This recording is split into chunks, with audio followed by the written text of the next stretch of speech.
ओम शांति।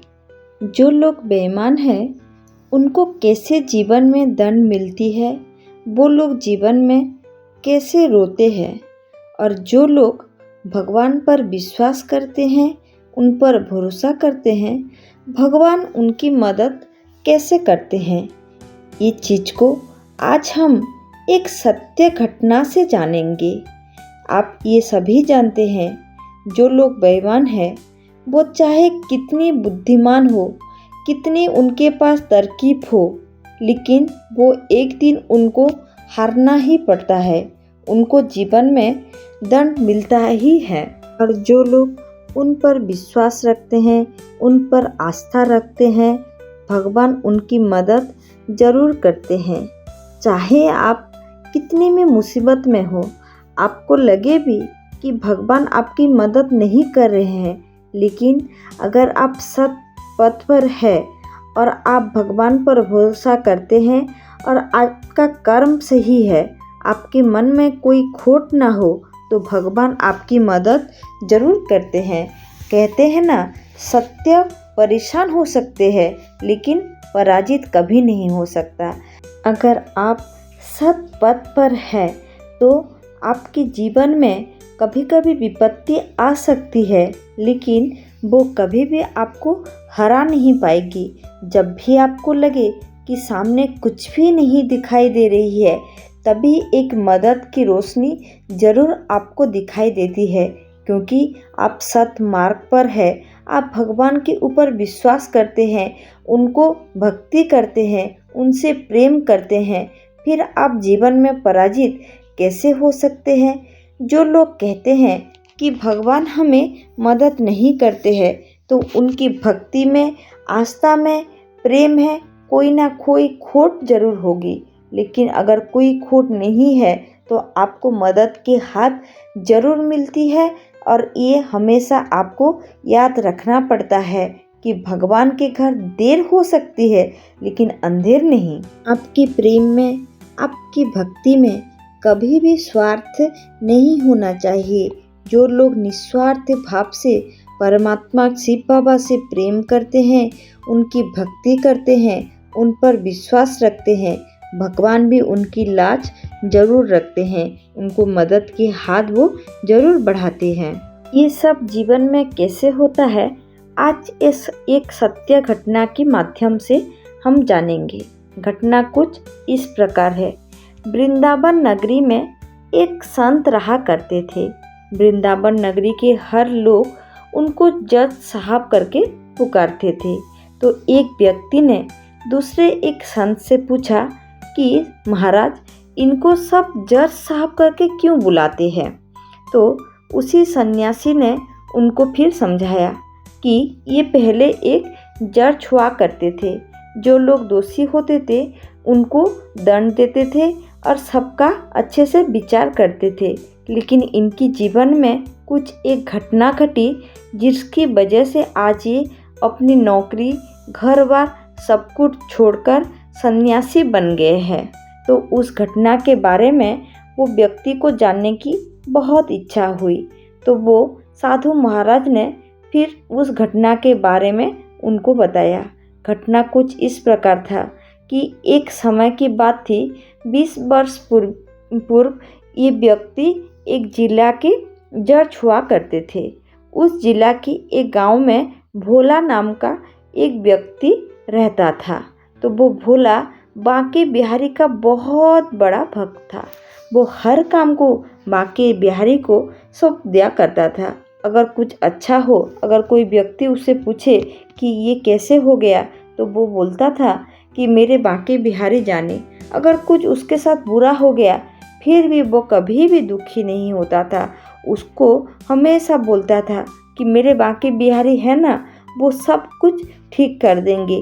वो हर अपने काम को बांके बिहारी को ही सौंपा करता था। वो बांके बिहारी का बहुत बड़ा भक्त था।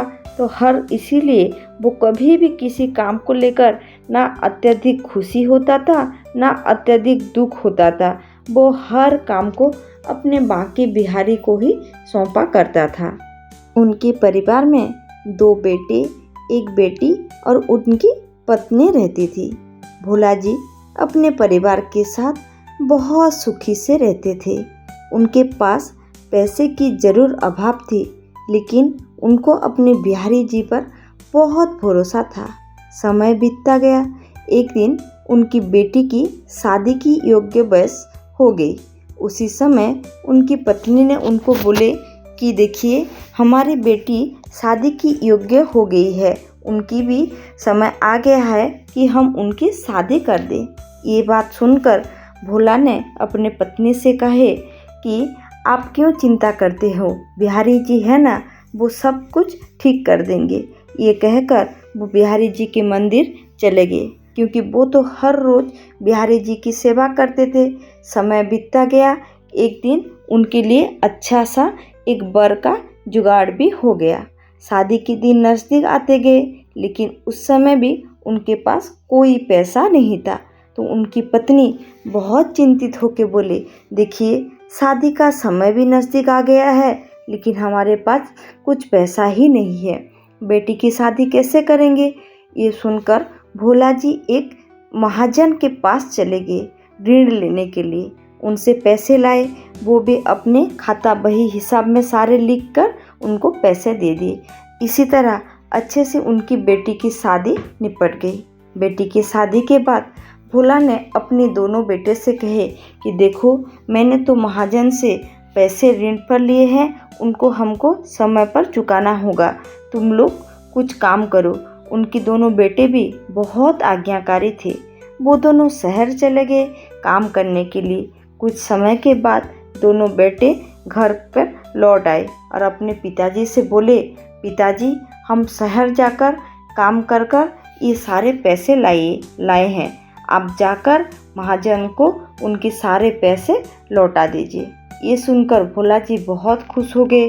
वो बिहारी जी को इसके लिए बहुत सारा धन्यवाद किए और पैसे लेकर महाजन के पास चले गए और उनको सारे पैसे लौटा दिए। वो महाजन भी सारा पैसे का हिसाब लगाया और उनको एक पर्ची में सारा कुछ लिख कर दिया कि देखो, तुम्हारा इतना ऋण हुए, इतना तुम्हारा मूल था, उसमें इतना ब्याज हुआ, ये जोड़कर इस तारीख पर तुम्हारा ये सारा कर्जा चुकता हो गया। ये कहकर एक पर्ची उनके हाथ में थमा दी। लेकिन भोला जी थे अनपढ़, उनको कुछ भी समझ नहीं आया। वो अपने भोलेपन से महाजन से कहे कि मुझे तो कुछ पढ़ना लिखना नहीं आता है, लेकिन मुझे आप पर विश्वास है, आपने ठीक ही लिखे होंगे। ये कहकर वो महाजन को वो पर्ची महाजन से ले आया। लेकिन महाजन था बहुत चालाक। वो सोचा कि इसका खुद फायदा उठाया जाए। उस साहूकार ने फिर उसको एक फर्जी पर्ची बनाकर दे दिया। भोला बेचारा तो कुछ नहीं जानता था। वो अपने बिहारी जी के मंदिर चले आए और वहाँ पर भजन कीर्तन में लग गए। ऐसे कुछ दिन गया। एक दिन साहूकार के आदमी लोग उनके घर जाकर पहुँच गए और बोले कि आपके पिताजी साहूकार के ऋण क्यों नहीं चुका रहे हैं, उनको बोलिए कि वो तुरंत साहूकार के घर में हाजिर हुए। ये बात सुनकर उनके बेटों को बहुत बुरा लगा और वो भोला से पूछे कि पिताजी, हमने आपको जो पैसे दिए थे, आप साहूकार जी को क्यों नहीं लौटाए हैं। ये सुनकर भोला को बहुत आश्चर्य हुआ कि मैंने तो उनको पैसे लौटा दिए थे, फिर ये लोग मुझे ऐसा क्यों कह रहे हैं। फिर उनके दोनों बेटों ने उनसे बोला कि आप जाकर साहूकार से थोड़ा सा जाकर बातचीत कीजिए कि क्या मामला हुआ है। ये सुनकर भोला जी तुरंत साहूकार के पास चले गए और बोले कि मैंने तो आपको सारा पैसा लौटा दिया था, फिर आपके आदमी ने हमारे घर जाकर क्यों आपके पैसे मांग रहे हैं। ये सुनकर साहूकार तो था ही चालाक और बेईमान। वो तुरंत गुस्से में आ गया और बोला, तुम्हारा उम्र हो गया है, इसलिए तुमको याद नहीं है, तुमने किसी दूसरे को पैसे दिए होंगे और तुम बोल रहे हो कि पैसे मुझे लौटाए हो। ये सुनकर भोला बेचारा क्या बोलता। वो बोला कि मुझे अच्छे से याद है, मैंने आपको ही पैसे लौटाए हैं, फिर आप ऐसे काम क्यों कर रहे हैं। ये सुनकर वो आदमी तुरंत बोला कि तुमने मेरे पैसे बिल्कुल नहीं दिए हो। ये सुनकर भोला बेचारा बोला कि मैंने आपको ही पैसे दिए हैं, आपको जो करना है कीजिए, मैंने तो आपको पैसे लौटा दे रहे हैं। ये सुनकर वो साहूकार तुरंत बोला कि मैं तुम्हारे खिलाफ कोर्ट में केस करूँगा, तुमने मेरे पैसे नहीं लौटाए हैं। तो ये सुनकर भोला बेचारा क्या कहते, तो वो वहाँ से चले आए। अगले दिन वो साहूकार कोर्ट में जाकर पहुँचा और भोला के खिलाफ वो केस कर दिया। तो भोला को वो कोर्ट से बुलावा आया, तो वो कोर्ट में जाकर वहाँ पर जाकर खड़े हुआ। तो जज साहब उनसे पूछे कि तुमने इसके पैसे क्यों नहीं लौटाए हैं। तो ये सुनकर भोला ने बहुत बोला कि मैंने इसके पैसे लौटा दिए हैं। तो फिर जज साहब उनसे पूछे कि इसके तुम्हारे पास कुछ सबूत है। तो वो बोला कि मेरे पास एक पर्ची है, और पर्ची वहाँ पर दिखाया, लेकिन पर्ची में ऐसा कुछ नहीं लिखा था जिसे साबित हो सके कि वो पैसा लौटा दिया है। फिर जज साहब उनसे पूछे कि इसमें ऐसा तो कुछ नहीं लिखा है। तो ये सुनकर भोला को बहुत दुख हुआ कि वो कुछ तो पढ़ना लिखना तो जानता नहीं था, इसलिए वो साहूकार के इस जाल में फंस गया। लेकिन जज साहब तुरंत उनसे पूछे, तुम दोनों के अलावा तुम जब पैसा लौटा रहे थे, कोई दूसरा व्यक्ति वहाँ पर था? तो ये सुनकर वो भोला तुरंत जज साहब से बोले, हाँ, हम दोनों के अलावा मेरे बिहारी जी वहाँ पर थे। ये सुनकर जज को लगा कि ये बिहारी जी कोई व्यक्ति होंगे उनके गांव के। तो ये सुनकर जज साहब ने उनके नाम की वारंट निकलवा दी और सिपाही से बोले कि ये बिहारी जी को आप बुलाकर लाओ। और 3 दिन बाद साहूकार को और भोला को दोनों जनकर वो कोर्ट में बुलाए। तो सिपाही तुरंत भोला के गांव चला गया। तो वहाँ पर बिहारी जी के नाम पर व्यक्ति को ढूंढने लगा। बहुत ढूंढने के बाद भी उसको उस नाम की व्यक्ति कोई नहीं मिली। फिर कुछ समय बाद एक बच्चा वहाँ पर मिला।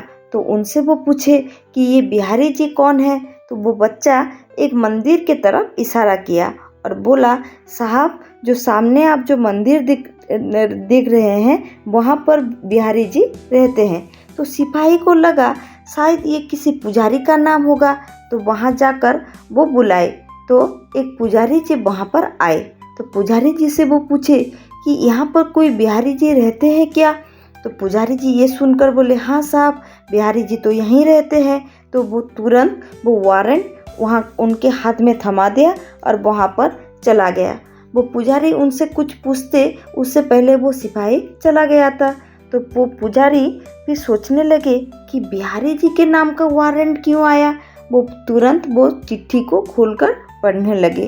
तो उनको समझ में आया कि ये भोला की वजह से वो बिहारी जी के नाम का वारंट आया है। तो वो तुरंत जाकर उसी चिट्ठी को बिहारी जी के चरण में रख दिए और बोले, देखिए, आपका भक्त बहुत ही भोला है, आप कोर्ट में नहीं आ सकते, ये उसको पता भी नहीं है, लेकिन आप उनकी लाज ज़रूर रखना, वो आपका बहुत बड़ा भक्त है। ये कहकर वो वारंट को बिहारी जी के चरण में रख दिए। दूसरे दिन सुबह हुआ तो पुजारी जी ने बाकी बिहारी जी के स्नान करवाकर सारे वस्त्र उनके सामने रख दिए और बोले, आपको जो पसंद है आप उस वस्त्र पहन लीजिए और आपकी भक्त की लाज रखने के लिए आप आज कोर्ट में ज़रूर जाइए।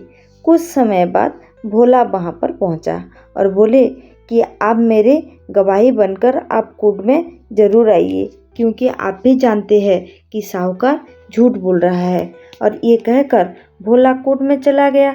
कुछ समय बाद वहाँ पर जज साहब भी आए और बोले कि भोला, तुम्हारी जो गवाही है बांके बिहारी, वो कहाँ है। तो कुछ समय बाद बांके बिहारी के नाम वहाँ पर पुकारा गया, बांके बिहारी जी हाजिर हो। तो कुछ समय बाद एक बूढ़ा व्यक्ति वहाँ पर आए। वो फटे हुए वस्त्र पहने थे, लेकिन उनके मुख पर एक अलग सी तेज थी। जज साहब भी उनको देख के दंग रह गए। वो अपने जीवन काल में बहुत सारे व्यक्ति से मिले थे, लेकिन इतना तेज वाला व्यक्ति, मन मन मुस्काते हुए इतना सुंदर मुस्कान वाला व्यक्ति वो अपने जीवन में कभी नहीं देखे थे। वो वहाँ पर आए तो जज साहब उससे तुरंत पूछे कि जब भोलानाथ ने साहूकार को पैसे लौटाए तो क्या आप वहाँ पर मौजूद थे? तो बांके बिहारी जी इस प्रश्न का उत्तर देते हुए बोले, हाँ, मैं वहाँ पर मौजूद था। तो क्या आपके पास कुछ सबूत है? तो बिहारी जी वहाँ पर उत्तर दिए, ये साहूकार जहाँ बैठता है वहाँ पर एक अलमारी है। अलमारी के तीसरे खाने पर एक लाल रंग की बही खाता है और उसकी पेज नंबर 40 पर एक पेज है और वहाँ पर लिखा हुआ है कि भोलानाथ ने इस दिन पर इतने समय पर मेरे सारे ब्याज सहित मूल सहित मेरे पैसे लौटा दिए हैं। ये सुनकर साहूकार को बहुत आश्चर्य हुआ कि जब भोला जी ने मेरे पैसे लौटाए थे तो वहाँ पर तो कोई नहीं था। वो तुरंत बोल पड़ा कि ये व्यक्ति झूठ बोल रहा है, लेकिन जज साहब भी उनको चुप करवाए और बोले, आपको जब बोलने का मौका दिया जाएगा तभी आप बोलना। ये बात सुनकर साहूकार भी चुप रह गए। तो तुरंत जज साहब उनसे पूछे कि आपके घर में ऐसी कोई अलमारी है? तो साहूकार जी ने बताया कि हाँ, मेरे घर में ऐसी एक अलमारी है। तो जज साहब तुरंत एक पुलिस वाले को आदेश देते हैं और बोलते हैं कि तुम जाकर साहूकार में घर में देखो और जैसे जैसे ये बिहारी जी बता रहे हैं उस खाने में कोई बही खाता है तो तुरंत उसको लेकर आओ। तो एक पुलिस वाला जाकर तुरंत वो बही खाता ले आता है और वो बही खाता में वही पर्ची निकलती है। फिर जज साहब सारे मामला को क्लियर हो जाता है और वो तुरंत साहूकार को देते हैं और वो भोलानाथ को बाइज्जत बरी करते हैं। और जब वो बांके बिहारी जी की तरफ देखते हैं तो बिहारी जी वहाँ से जा चुके होते हैं। तभी वो भोला से पूछते हैं, जो तुम्हारे गवाही बन के आए थे वो कहाँ गए? लेकिन भोला बेचारा तभी बोलते हैं कि उनके पास तो बहुत काम रहते हैं इसलिए वो चले गए। ये सुनकर जज साहब को उनसे मिलने की बहुत इच्छा हुई।